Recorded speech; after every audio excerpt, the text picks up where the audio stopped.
Welcome to day 174. 2 Kings 15 and 16. We are in Micah 1 and Isaiah 7. Very short, but extremely important part to today. You have Amos on the scene. Hosea is on the scene. We haven't read Hosea yet.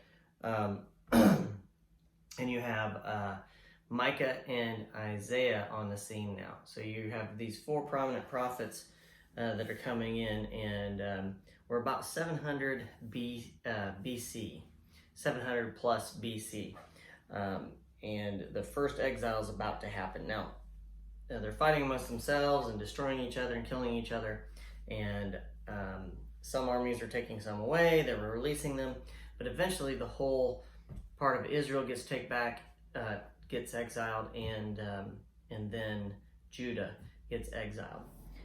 And then they get to come back at some point, and that's a key point when we get to that. So when they come back to their land, we need to be on alert of what is happening. So something major is going to be discussed at that point in time.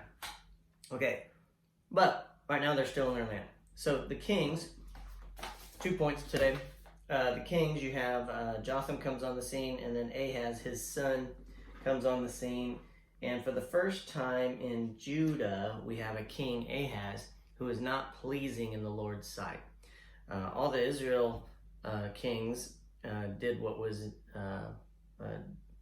pleasing in the Lord's sight, was not. And in Judah, the kings were pleasing.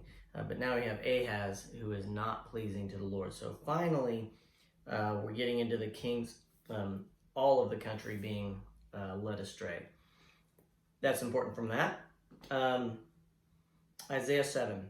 So I'm just going straight to Isaiah 7.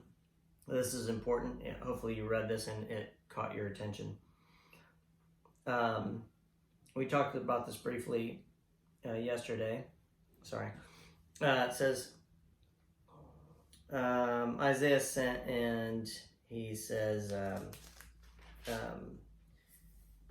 he goes to the King Ahaz, and he says, later the Lord sent this, this is Isaiah 7 verses 10 through 16, and this is important to read.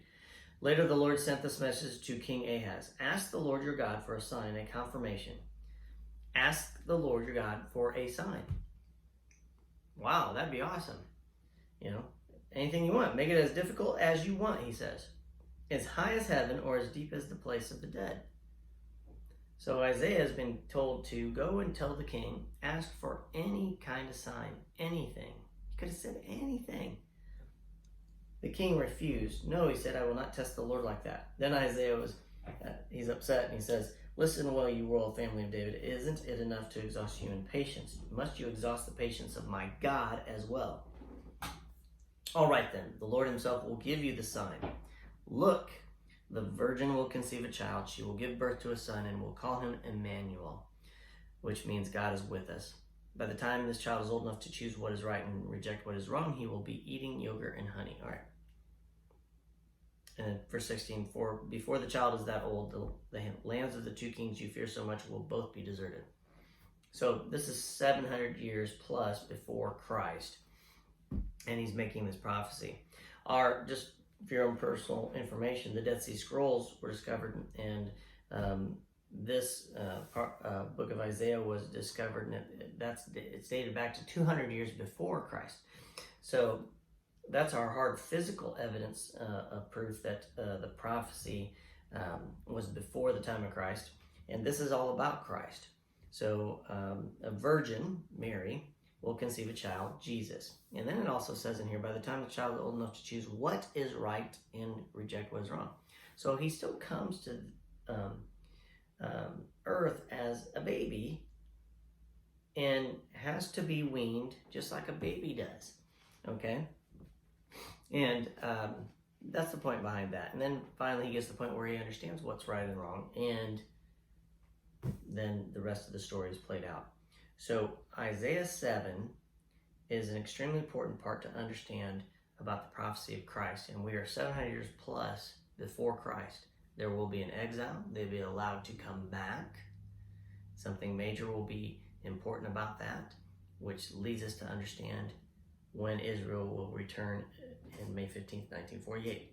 I keep alluding to that, but we're getting closer to that. The point is the prophets are on the scene now because God doesn't do anything without telling the people what he's going to do. He doesn't act before sending the prophets to tell everybody. So that is your day 174. Have a great day. I'll see you tomorrow.